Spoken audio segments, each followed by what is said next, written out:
abendun bukaeran jakin genuen, enpresa honek bere proiektue aurkeztu zula, eta hilabeteko plazua zabala alegazioak aurkezteko. Orduan, lehenengo askoitiko EH Bilduk bi helburu jarri izkon geure buruei hilo ontako.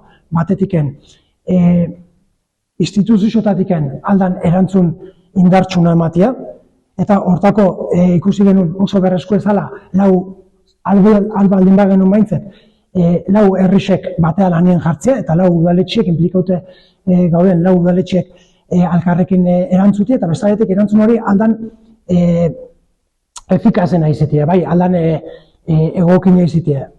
Benetan, eredu herritar bat, burujabetza energetikoa behire, benetako energia aldaketa batea behire, eta herrixen interesai erantzute estation proiektu bat, ez dedu babestuko, soin arte ez deulako babestu, eta ez da amendik aurra ere ez deula babestuko.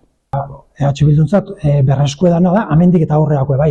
Batetiken, bai proiektu honek emango ditun fase ezberdinek jarraipen emateko, bestaletiken baite herritar talde ezberdinekin, gainontzuko alderdi politikukin, hasi berdeurako aztertzen gure herrixen ze energi sortu berdeu, ze energi berdeuzkeu, nola eman berdeu buru jabetzako ibilbidea, berriztagarrisetako ibilbide hori nola izan behar du, guk horren emerko ekarpena zainek izan behar du, bai.